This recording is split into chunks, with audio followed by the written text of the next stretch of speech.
Hello, welcome to another episode of Short Podcast. We are continuing with our September month of modern security stack. We have spoken about API, we have spoken about security monitoring, but we're talking about data today. And for that, we have Jonathan. Welcome, Jonathan. Welcome to the show. It took us a while to get together in person. For people in context, the second time we're recording this. So this is going to be really interesting for the audience who doesn't know Jonathan. Can you tell us a bit about yourself as to what your background is and how you got into your current role? Yeah, for sure. Well, thanks for having me, Ashish. This has been planned for a long time. I finally made it happen here at the lovely Lightspin office in New York. But hello, everybody. I'm Jonathan Rao. I am the Chief Information Security Officer for Lightspin. I'm also the author of a couple open source tools, Electric Eye, which is a CSPM, and Synthetic Sun, which is don't use that one. I've been rewriting it for 2 years, but it fits in with the data thing because I'm going to make it kind of a distributed data tool. But how I got the role, I was in the military doing completely unrelated stuff to technology. Yeah. Oh, right. Mostly messing with explosive devices and things like that. Got out, got a job as a project manager, and kind of worked my way up through the ranks. Into NBC Universal, got a role with Amazon. Met Eli Kahn, who is the principal product manager of the Security Hub, and I crashed a customer QBR, and I was like, "Hey, Eli, you hiring?" He was. I did the Security Hub thing, and then from there I jumped over to IHS Market, ran cloud security and offensive security. S&P Global acquired us. And Nice. we were like, "Hey, we should probably get out of here." Not saying anything about S&P Global, but sorry, S&P Global. I was like, I don't know about this one. And then met Vladi, the CEO of Lightspin, for drinks in New York in like the middle of COVID. We met at like a speakeasy of sorts. Oh, nice. We could actually like go and sit down somewhere, and had a couple IPAs, and I asked them, to be the CISO, and for some reason they agreed. And here I am, 13 months later, things haven't gone wrong, which is great. Awesome. I think, and because we're talking about modern security stack, and it seems like you've come from a very unique experience from building explosives all the way all to kind of into security. What do you define as a modern security stack? Yeah, so when I hear modern security stack, I think of two things. It's both the tooling that we use as well as the skills of the modern, security warrior, if you will. So, when I think of like the modern tooling, right, from the technology side, it's like using these new, multi-domain, best-of-breed tools, right? Like Gartner's done a lot of work in defining all these different categories, right? You think of like XDR, right? Extended detection and response, CDR, cloud detection and response, the CNAPP, the cloud native application protection platform. I hope that's right because that's where we are.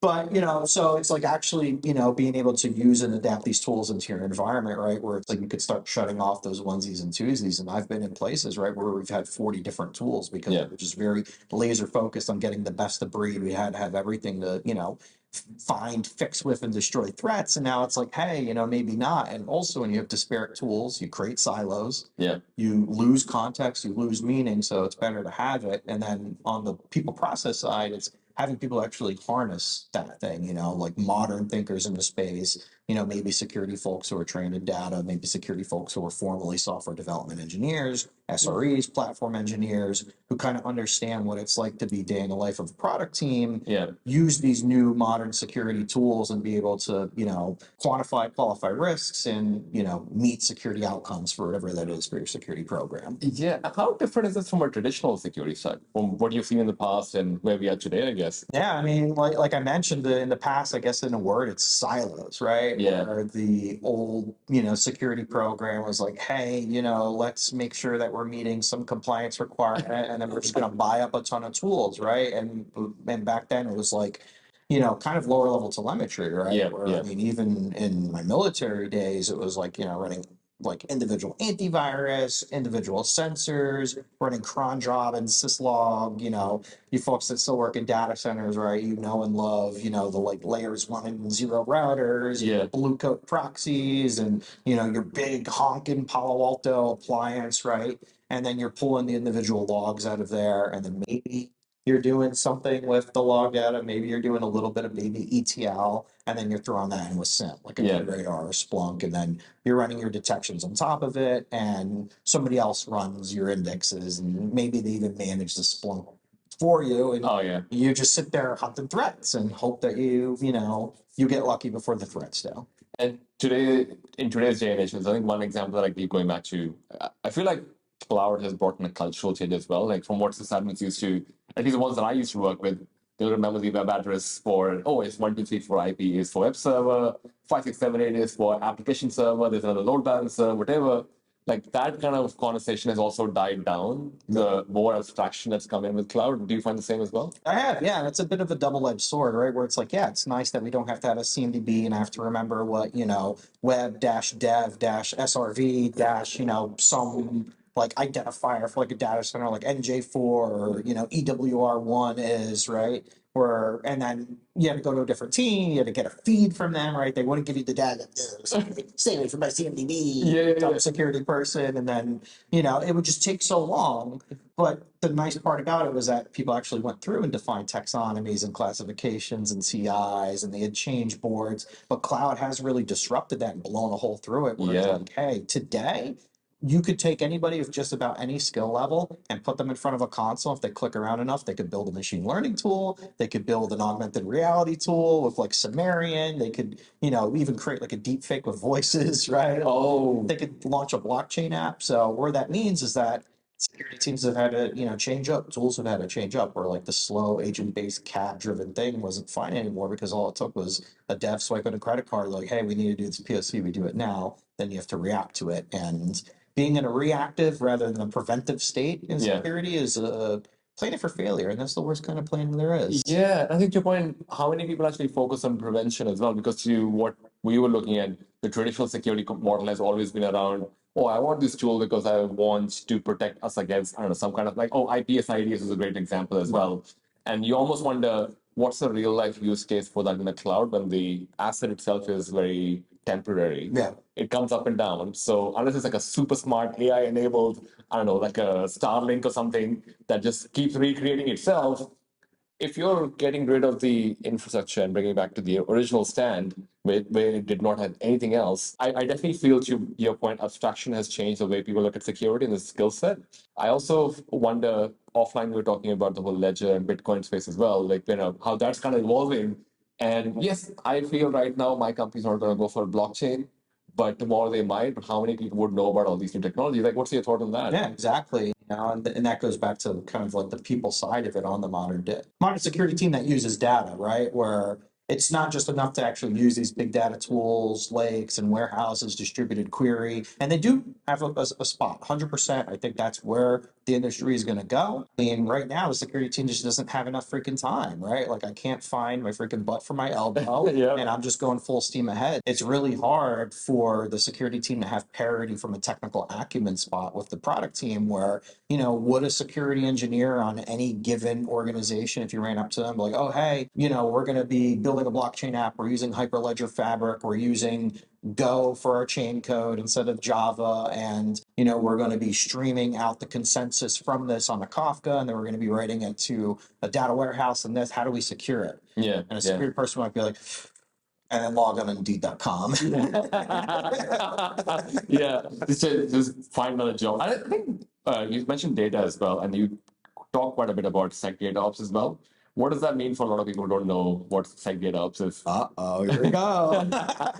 Yeah, I've been using the data word on purpose, right? So, I've been like, it's not a loaded question, it's loading answers towards you. But yeah, SecDataOps has been kind of like my tongue-in-cheek thing that I've been talking about. It's for people who follow my content, I talk a lot about harnessing data systems, using data in an effectual way to like get intelligence out of it, understanding the context of the business and being able to, better treat risks. At the end of the day, no matter what you do, we're trying to treat risk. We're trying to find it, we're trying to treat it. How we treat it really depends. But SecDataOps is, just like what the juxtaposition sounds like, security, data, and operations that's what the modern security team is going to have to run. We've been spoiled by all these tools, right? Where it's like, hey, in the past, we had another team running our CMDB. We had other teams running the syslog servers. We had other teams running the infrastructure and the indices for Splunk, right? And we just happened to be able to use it. We were able to carve out some capacity, and then now you move towards like EDRs and CNAPs where it's like this whole console experience and outside of dropping down an image and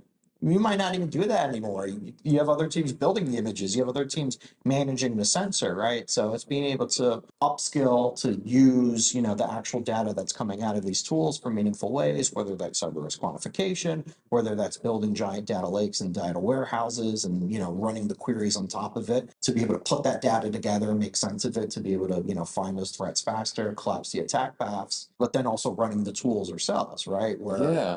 at a certain point, yeah, there are managed warehouses and lakes and frameworks out there for the modern data stack, right? Not the modern security stack, but I think that SecDataOps means, actually learning how to use these big data tools, how to run them, understanding APM, SLAs, SLOs, everything. Like you become a product team unto yourself, and your product is defending all the other products. So have fun. Yeah, because I think to what you said, the amount of data, and that's kind of where the SIEM space kind of came in with, right? They basically were like, oh, well, security SIEM is collecting so much data. And then I believe from log aggregators, it became SIEMs because, oh, they're doing security incidents. And you're like, oh, wait, what kind of security incidents are you doing? Oh, I have to run the detection for it. You just basically give me, I guess, a nice visualization of all your logs. And I think there's a talk that Chris Ferris did recently from Chris Ferris from Warner Bros. He had this image of waves for S3 logs, VPC logs, like the logs are just humongous coming in, right? The access logs and stuff. You're like, holy shit, there's a lot of stuff coming in. Just to make sense of all of that and not having a data person in the team is I don't even know where people would start. Like I think just to that may and maybe that's where I believe that yes, you're right. I think offline you gave an example for big companies which are like in your the fintechs of the world that are going in, or like how they are dealing with like they have to have a data person in the team. Like do you actually feel like it's already happening right now where people in security have data people as well? Yeah, no, definitely. I mean, the team that I built at IHS Market when we built Cyber Risk Graph, I mean, we were a SecDataOps team, right? Where we hired data scientists, data engineers, data analysts. We were working with other data people as well, and we had huge systems. I mean, we built our own graph. It had 20 billion unique, relationships within it. We were running, several petabytes of data in data lakes, data marts, NoSQL, SQL, documents, graphs, like in-memory caches, you name it. We were running all of it, right? Like there wasn't just some tool you could pull off the shelf. That was a shameless plug for the Dream Team. Love you guys, wherever you are out there. But there are teams doing it. I mean, Netflix, I think, comes to mind. Of That's course, right. Yeah, they have their own quantification team. Yeah. And there's other places that do it. That deal with that high volume of data. You think of like APM companies, clickstream companies, ag tech companies, even agricultural tech, right? With like IoT and all this stuff coming in, you need to keep pace with the speed of your data, the speed of your business. It is happening out there slowly, but it's kind of weird, when you bring up, not weird, but it's ironic. You brought up like how the SIM modernized, where we went from just not even having logs, or it's like we're reading sensors, and then Apache Lucene comes along, right, with like indexes, and then companies are like, okay, we could build on top of index and spin it off, market it directly. Kind of the Splunks, the QRadars of the world did that, and then now it's kind of come even further. It's like, hey, these indexes, searching indices, it's not scaling. Like at a certain size, you hit diminishing returns. You're spending so much money on your Splunk bill or whatever. I'm not trying to beat up on Splunk. Splunk is great, within their own rights, right? Yeah. But they were trying to show us something where it's like, hey, you're going to naturally need to gravitate towards that, data thing, because eventually, right now, for like flow logs and S3 access logs and CloudTrail, it's like, okay, like that's in a format I could use, but it's like, well, what happens when the modern product team has a staff engineer and they want to run check marks, and these people want to run Snyk, and these people want to run cybersecurity, and these people want to run something else, and these guys are using GitLab? It's like, do you have the skills to even interact with those APIs, grab that data, normalize that data, move that data, enrich that data, and then put it into a final format or formats, right? As it moves up and down your value chain for you to actually get the value out of it, whether it's I want a dashboard for KPIs, I want to define KRIs, I want to quantify risk. So you're going to have that. Like you cannot get by. And that doesn't necessarily mean forcing security engineers to play double duty as data engineers, because that is a very specific skill, thinking that way. But that means to start with, like building a team from the onset, like a SecDataOps team, hiring data people, like actually bringing those folks in your organization, kind of learning by osmosis. And then at the end of the day, I think we're going to see new job titles out there, like SecDataOps engineer, security data data science, security data engineer, Yeah. you know, be kind of like the regular thing, right? Like we think of it today, where what's a regular job title? Cloud security engineer, stock correct. analyst one. Everybody is that. 10 years from now, everybody's going to be, you know, SecDataOps engineer, God willing. Because there'll be that many, I mean, because we're already collecting a lot of data, and a lot of people talk about from a SIEM perspective, what they find the most expensive is just the volume is what charge they use as a dial to charge you more or charge you less. And everyone's like, well, do we really need this logs? Because I don't want to increase the bill over here. And that's not a great question to be asking if one thinks about it. Because when an incident happens, you want to log from every application or every data point that was possible. In your mind, the thing that you had built with the data SecDataOps people in your previous company, what were these data folks doing? Because you almost for set in context, does everyone need a SecDataOps person? Like I think I'm from like a small company. I have one person who's doing everything security. Would I still need a SecDataOps? Like, or do I just do it after a certain point where, oh, I've got hundreds of applications versus one application? Like, at what point do people should think about this? Right. I think everybody should think about it and how that structures. Does that mean you need to go out tomorrow and hire a security data engineer or just a data engineer in general?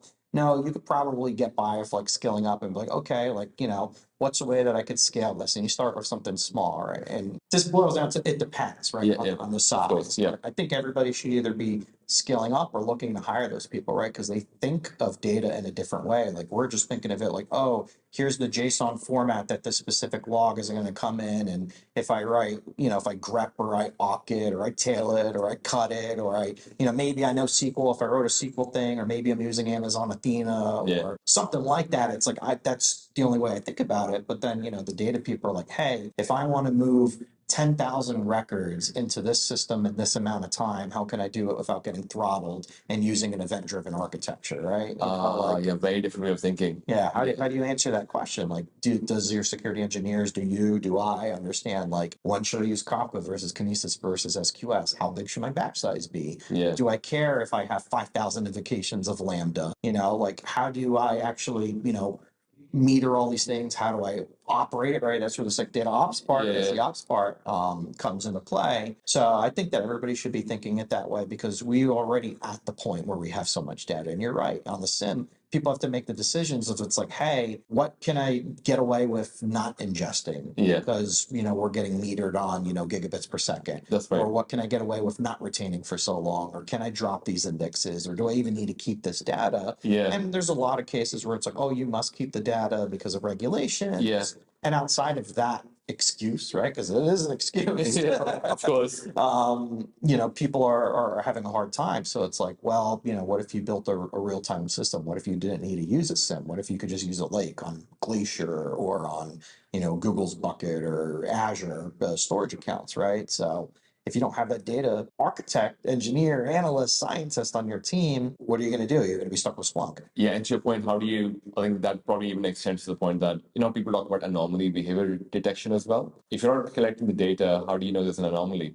Because you haven't normalized for, oh, this is my normal pattern. I mean, that's like a whole another kettle of fish at that point in time. Where does one even start with this? Like to your point, if it is, people can start thinking about this from day one as well.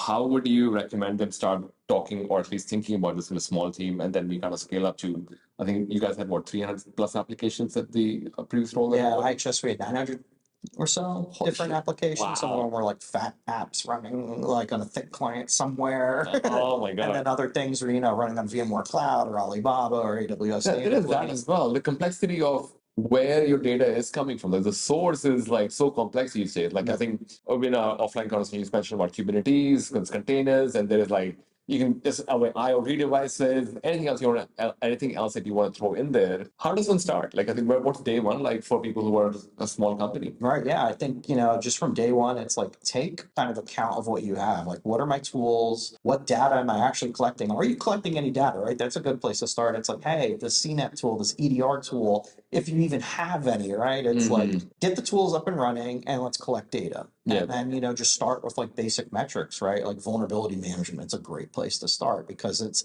both easy and extremely difficult at the same time, right? Where it's like, do you know all your vulnerabilities? Can you measure coverage of vulnerability management sensors? You know, how old is the oldest vulnerability? What's the average severity? How long do they live? Do vulnerabilities flip back on? Like, do they get reintroduced? That could point to a code quality thing, right? So pick a use case, pick a source, be like, what are we doing with the data? Trying to make metrics of it, and then build up from there. Yeah. And then you might not even have the skills to be like, okay, like I don't know how to use the API for Snyk. I don't know how to get all the findings out of Snyk, for instance, or I don't know how to get all the findings out of like AWS Security Hub. How do I do it? Yeah. Maybe you start there, right? So it depends on like the maturity of the existing team, kind of your capabilities, what you're doing, what you're trying to solve for. And if any of these things I'm saying, it's like, oh, I don't know what a KR is. I don't know what a KPI is. APIs, like I have to get what data out of who? Yeah. You start there, but what if you're at that point already? You have good KPIs, you have good KRIs, maybe you have a dashboard of Power BI or something. Yeah. And it's like, okay, what can we do to kind of evolve this? Maybe we want to look into risk quantification. Maybe we want to look into building our own lake. Maybe we want to see if we could get more efficient about ingesting data, about aging out data, about enriching the data. So I know like people want like, just like, tell me, damn it, what to do. And it's like, it's not that simple, right? Because everybody's business is different. Just as we're different as human beings, everybody's data requirements are going to be different. So it's really hard sitting here in our office in New York and be like, yeah, you must, do it this way. One of the conversations of starting today with the data problem is, okay, what kind of logs? I think you mentioned that already. What does day two look like then? What is day two in terms of, okay, we've started today, we have 20 applications instead of one application. I've heard your advice. I've gone, okay, I need to figure out what my KPI is. I need to figure out what am I really doing with it? What kind of logs do I need? Now, step two, the company's growing. I've got a lot more applications. How does the data problem change from a security perspective as you kind of mature as an organization? Right. Yeah. So, at this point, that kind of day two org looks like where it's like, all right, we already have a good suite of KPIs defined. We're collecting them and whatnot. Yeah. Usually the thing that doesn't move is like the way that you do business as a security team today, right? Like at day one, like as you're collecting that data, you might be pulling some of it from a SIM, some of it from a lake or wherever, the way you still have your SIM up, right? So now it's like, how do we actually harness this data for us, right? Because day one, you're harnessing the data for other people. It's like you're trying to help the business understand. It's like, here are my risks, here's the threats, here's the evidence, right? It's like, look, we're enriching our inbound network logs, and 40% of them are matching against IOCs that we have, and what we have is like a drop in the bucket. They're going to change all the time. As a way to articulate. That's a very easy conversation and a loaded one to have, right? We won't get into like threat attribution and the usage of IOCs, but now it's like, how do you do it? And a good example is like, maybe you have a SOC and they have, I think you look at any SOC analyst computer, you're going to find like Markdown or a text file or a Word doc that has a bunch of like go-to queries, or they're going to have it in their own Slack channel or Teams channel. It's like, hey, like, let's start collecting requirements for our own team. And that's what we did, and that's what I do right now at Lightsman. It's like, hey, like, what do you need to do to make your job easier? Like, what sort of questions are you answering? And it was the same thing on the Dream Team when we had CRG at IHS Market was, hey, SOC, like, how do you do your job? How do you hunt threats? How do you interdict threats? Hey, controls team, like, how do you actually measure controls? How do you know that something's operating right? Like, do you know if all of our queues are freaking encrypted end to end, and if they match to a business unit that requires end-to-end encryption because of an MSSA or, some other way, right? Now it's like trying to operate as a data team. So, learning SQL, writing playbooks, writing, Jupyter notebooks to kind of take all that, insider knowledge of queries and then turning it that way. Maybe creating a view in your BI tool or creating a feed and showing your controls and GRC team how to collect data. So when the next audit comes around, they're like, hey, we chose these TSCs for our SOC 2 report. We have this specific control that talks about encryption. Get me a feed. It's like, no, you pull the feed, or hey, here's a dashboard that has it, in 5-minute increments, right? So that's where you start to mature it, because once you do it for yourself and you have skin in the game, so to speak, that's, I think, when you get a lot more skill and you get a lot better, because it's like, hey, we're playing for the home team now. Like, we cannot let ourselves down. Actually, to your point, now that I think a bit more about this, it also makes sense from a perspective that everyone, SOC requires data. Yeah, in a way, if you're trying to automate compliance, that requires data. If you're trying to do cloud security, that requires data. And all these data points are coming from API-enabled systems as well. If your cloud is API-enabled, most of your SIEM solution is API-enabled as well. We mentioned Snyk earlier, like those guys and others in the space of AppSpec are also nowadays API-enabled, because you can't be a developer-first security without having APIs. So we have all these data points, but to your point, I would probably put in the skills of, well, I won't say hacking, but more like it's the Python engineering, if you're going to use that for automation. Yeah. That's already a thing. And Python is also the baseline for a lot of big data projects as well, for a lot of people working on Notebook. I also wanted to kind of bring another perspective that if these skills are kind of showing up as you kind of grow as an organization, because like that's still not the point when you would hire a data person. It almost sounds like you need to do all this groundwork first before you bring in a data person, right? Otherwise, the person is just basically doing your job technically for that point. Is that right? Is that how you think about it? Yeah, no, I think that, for sure, I'll use a skin in the game term again, that like your current team today, if they don't know how to write, scripts, if they don't understand Python or whatever language that you're going to choose, right? Because, there's plenty of, reasons to use Rust or Go or Yeah. Node, whatever. And infrastructure as code, however you make it. Yeah. Whatever you want to do, I think that everybody should get to a good baseline. And then maybe, as you're going on this data journey, be like, hey, what questions am I trying to answer? Like, you don't want to go at it scattered brained. It's like whether you're a CISO right now or, just talk to your CISO, be like, hey, like, what are you worried about? What, risks do we have currently that are well documented and how can we prove them with data, right? It's like, let's prove an assumption. I know I answered the last two questions, right? Day one and day two. You start from there and then it's like, okay, like what data do we need to answer these questions? What do we want to know, but we don't know currently? So maybe the first data hire is like a data architect or a consultant, right? You get somebody in incremental where it's like, hey, here's our requirements, or maybe you don't know them, right? Yeah, It's yeah. like you need somebody to come in and measure like what's our current data throughput today, what's our consumption, how much net new logs are we getting per day, right? Like across CloudTrail, VPCs, Yeah. like what systems will we have to like build or get to like meet these outcomes, Yeah. Maybe get your boy to advise. Give that back, you know what I'm saying? I think it was funny because a lot of the conversations that we've had, like we touched on the whole Bitcoin ledger thing earlier. It's not, and this could be a thing that we have in tech as well. Like, oh, I want to give it a shot myself first. But at what point do you call an expert? What you mentioned, like, oh, maybe call him a data architect. Because one thing that you mentioned earlier around the fact that when I'm trying to solve a data problem, I would not think about from a perspective of what 10,000 rows. How do I make sure that the throughput is not disturbed? I would just think, I just want to get that across. I want to make some sense of it. Like I'm not optimized. It's like a day one software developer. I just want to write a code which I can do 1+1 = 2. Right. Whereas a professional or a bit more experienced developer is going to be like, okay, let's going to define a class for it. I'm going to see that I can change.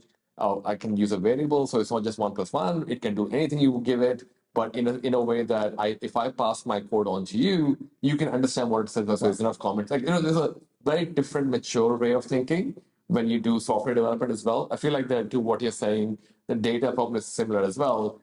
Every security person who might be listening to this and going, oh, I can do that. Like I can totally define what a KPI should be. Right. I can do ETL. Like how hard is ETL? Exactly. No, that's a great point, right? And that's why when I talk about SecDataOps, I'm like, it's less a framework and it's more like a lifestyle. Like when I say like staying dangerous, like it's like that's a lifestyle, right? That's not just like SecDataOps isn't something you do. It might be a role one day, right? Yeah. But it requires that whole line of thinking where, to your point, it's like, okay, cool, I'm getting in, 50 gigabytes of log data a day. Can you even tell how much log data you're getting? And then it's like if you want to move that 50 GB from like S3 to somewhere else, do you know how many records are in that 50 GB? Can you enrich it? Do you need all the fields in it? Could you drop it? Yeah. And then it's like, I'm just going to send it. I'll just do S3 copy and whatever. And then all of a sudden you're getting like, a 429 back, request rate limit exceeded. And then it's like, you go on Stack Exchange and it's like, oh, that means you're querying it too fast. Use exponential back off. And then a security engineer goes, what the hell is an exponential back off? I don't even know what an exponent is anymore, right? So it kind of gets into those. And then when you get in the nitty gritty, right, it's like, okay, do I know when to use a queue, a pub sub, a broker? Yeah. Do I understand my throughput to, lower my invocation rate down, to lower my cost, to get the code running faster? Maybe you're moving the stuff to like a DynamoDB. It's like, how do you, maintain, a certain write consumption unit level? Yeah. And then you have to pattern that with like, how fast do I want the data? How long do I need to keep the data for? And then when you add more nuances on top of it, quickly a team gets tapped out of their expertise. And then maybe at that point, you bring in the data engineer, right? Where it's like, oh, hey, you build NoSQL systems, Kafka really well, sweet, you come on. Yeah. Maybe you hire a principal level person who could kind of do train the trainer, right? Because now you have a problem to solve. I don't think you should just hire a person without a problem to solve. Because that's not fair to you. It's not fair to them. Of course. You know, that's just, you're wasting everybody's time at that point. You're not getting any value. Yeah, and I'm 100% on the money as well, because the more I think about it, it's like it's the same solution.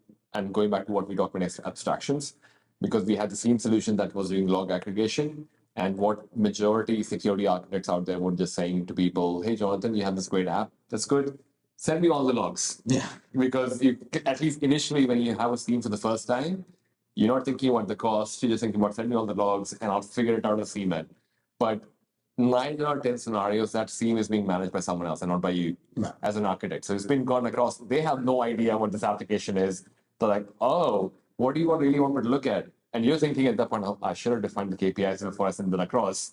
But then I'm just moving on to the next project. So see you guys. Right. You can figure this out. And I definitely find that it's really fascinating that, okay, once you've figured out that you have a problem to solve, and instead of jumping and going, I want a data architect or I want a data engineer, let's define what our source logs are going to be in the first place. Maybe that's what I'm taking away from all this. And for people who are listening and thinking, oh, this is so overwhelming, there's so much to do.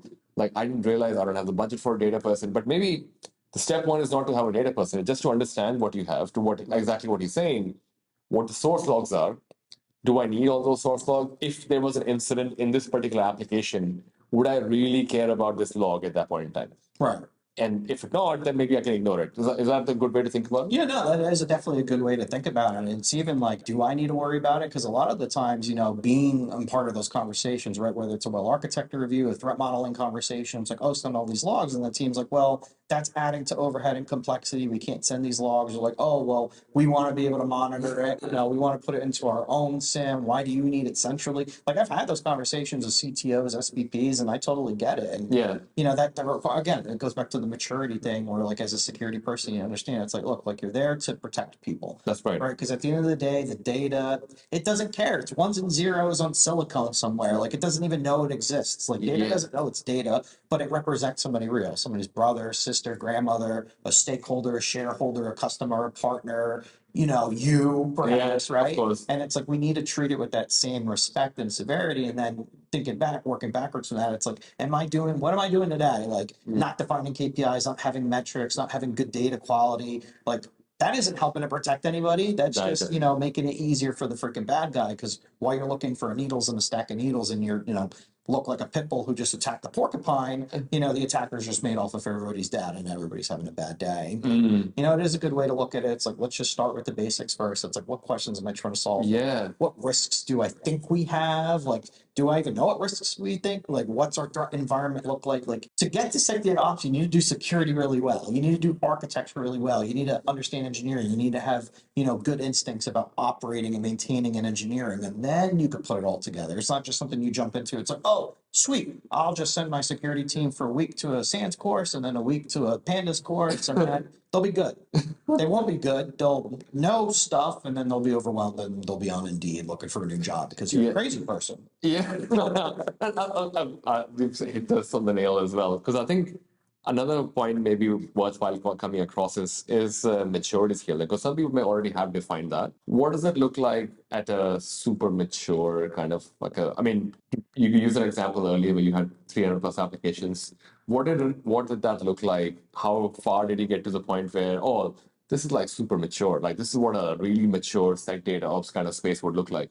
Yeah, I think maturity, you know, or nirvana or close to it, and the SecDataOps or just the modern security data stack security team, right? Self-service. That's what you eventually want to build for, where you get it to the point where people are able to access the data, that they're able to get their own views, that they can operate on top of it, right? Because when you start off, you'll be telling people things, right? It's like, okay, these are my metrics. These are my EDR sensor coverage. This is my VM sensor coverage. This is my, you know, CVEs outstanding. Here's all the exploitable CVEs percentage. And then, you know, you're using that to like task people and bonk them over the head, which is what we do today, right? It's like, oh, look, a critical CSPM finding, bonk, like you go fix that bad person. And it's like, oh, well, it's this way because we're testing a POC on Hyperledger Fabric. And it's like, what's a fabric? Okay. Is that a database? Technically, like, It's actually it's like, so is that SQL or is that? right. I think getting to that self-service, right, where people could, think, and then that's where you start layering on the advanced capabilities. It's like now we have enough data, we understand what our problems are, we understand our metrics.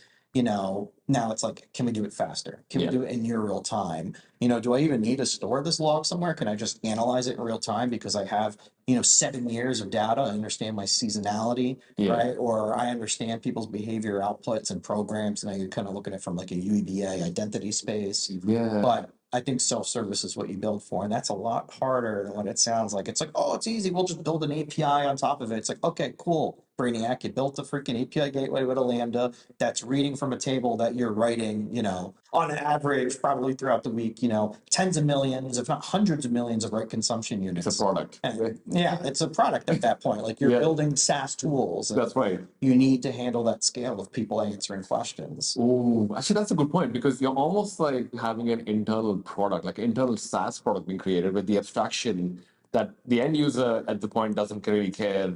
Like they're just looking at data points that are relevant as well, which kind of reminds me of the whole security data lake as well, because it really defined like so people who are listening about SecDataOps going, would you say security data lake is like a foundation on which this is built on? It could be, right? I think you're going to need a data store, right? Whether it's a graph, a lake, a warehouse, and I'm pretty sure that you'll probably use 2 out of 3, if not all 3, right? So, just a data lake is a system that could contain, structured, semi-structured, and unstructured data, right? Right. And people are like, well, what the hell is that? It's like, okay, something very well structured could be PDF docs. You have, free text, kind of like CEF logs, and then maybe you have JSON documents. So that's kind of like the different things that you're dealing with. Yeah. And instead of like a SIM, like you're not going to index a PDF inside of a freaking SIM. You're not going to put free text files inside of a SIM. Like a SIM wants it in a very specific format. It may have a tool that you could license or you could use to like transform records. It may flatten JSON for you, but it's like, well, that's a half measure. I don't want to flatten the JSON. It needs to be a nested list or a nested dictionary for a reason, right? So that's where the data lake comes into, and the security data lake isn't, there are companies out there where like Panther, for instance, kind of bills as itself, even though it's more a distributed query. Snowflake spends a lot of time talking about the security data lake, the security data warehouse. So it's not anything special. It's just a data lake, right? Yeah. You build your data lake, you understand your access patterns, how you're writing, like all the operational data stuff that goes along with it. Yeah. And then you're using it for security outcomes, right? And, Right. I guess a practical example would be, maybe don't use lake formation, but, building your own fake lake formation, right? Which is what my side project Synthetic Sun was supposed to be, but it's neither here nor there. So it's taking those VPC logs, those CloudTrail logs, application specific logs, and then maybe even pulling like data from the APIs, right? Like, EC2 described instances and, AOB described load balancers. You're taking all of that, you're putting it in like different paths, right? Inside of S3, and then you're running, queries on top of it. Maybe you're extracting that data with another, with the SDK, and then you're putting it together with pandas, and then giving somebody a CSV, dropping that CSV into that same lake, right? Because now this is your structured data, and then you're having your quick site on top of it or something else for BI. Yeah. So that could be a practical example of like building up towards it, but it definitely plays a part if that's going to be, it's pick your poison, really. It is. I think I would also probably go to the point that would you say people would stop needing to require a theme if they were to build a security data lake? Eventually, right? Because, right now we're dealing with companies that are even SMBs that have petabyte scale data. You think of a Netflix, I'm sure that they have exabytes of data that they're dealing with, right? From their perspective, just because of how big they are, they're in a streaming business. And then, it's like, who wouldn't want to jackpot Netflix? If I was an adversary, I'd have Netflix freaking up on my wall. I'd be like, yeah, I'm gonna, spin that up and I'm gonna be in there. Yeah. Right? Like I would be super motivated to attack Netflix if I was an adversary. But there are technological challenges, right, and stopgaps where S3 is great, as mature as S3 is, it will fall over at a certain point of ingesting data. Like you can only get a lot of data, like big data, like actual big data. You can only get it into so many places so fast all at once, and that's why people are kind of looking at it from like a distributed query spot where it's like, okay, maybe stuff that's better suited, that's cheaper to put in Snowflake, we put in Snowflake. Yeah. We put some stuff in Glacier. Well, not really Glacier because you can't get it that fast, but like S3. Yeah. And then maybe we put some stuff into like our SIM. And then you have companies coming up like Query.ai and there's another one that's like on the tip of my tongue and I can't think of it. Anvil Logic, I think, is the Okay. name of the company. And then, maybe Panthers and Hunters where it's like they have distributed querying.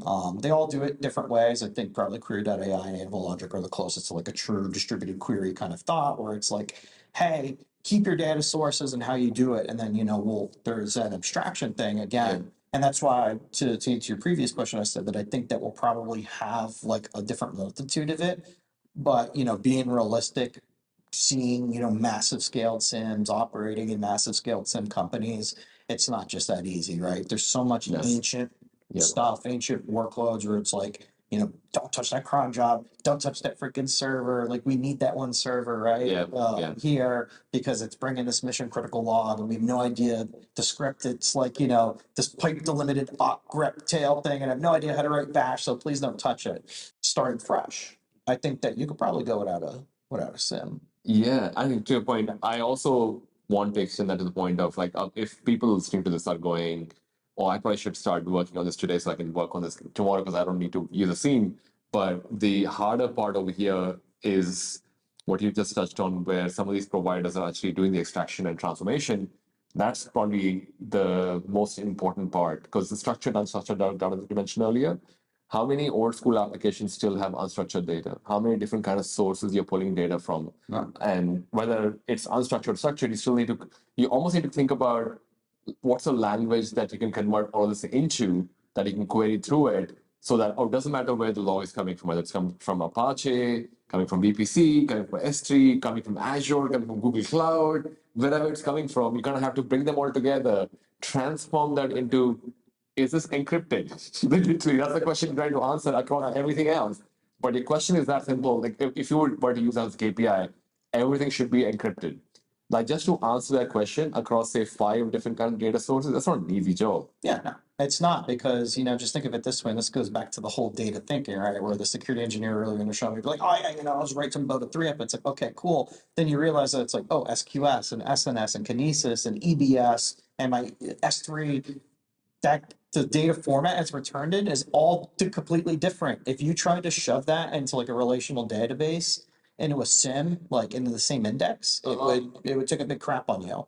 I think I actually could probably handle it if it's like in the same like dictionary, and then you would just have like missing values. You could probably put it in NoSQL, but it kind of goes in that. It's like, all right, how do I normalize all this log data and get it into a format that I need? How do I query it? Whether I'm querying it directly, or, maybe I'm like parsing out the JSON and then, doing some if else, and then having different lists in memory and be like, okay, we'll put the bad stuff here. It's like, all right, we're not 100% encrypted, but that's exactly right. Fair enough. Okay, so I mean that's kind of most of the questions that I had in mind for our conversation, and I mean, we can talk for hours about this as well because I think it's definitely a fascinating conversation for me personally as well. Where can people find you on the internet if they have more thoughts on the space, or they're trying to go down the space? As you said, maybe throw some money back at you as well. Yeah. Where can people find you? LinkedIn. I'm on LinkedIn. I think I have my privacy settings set up pretty good, but I'll be commenting on the on the show and everything, and I also harass the sheesh. Put me on the show. So you can find me out there, but I don't have any other social. No TikTok. Delete your TikTok. All of you out there, you want to do the floss of the no, don't do that. Yeah, I don't have like an IG or Twitter or anything. I'm just on LinkedIn. Awesome. All right, thank you so much for doing this, man. I really appreciate it. Yeah, no, thank you. Yeah, no, thank you. I love doing our conversation. So hopefully others in the world are also trying to do some data ops or SecDataOps. But this was the episode. See you in the next one. Peace.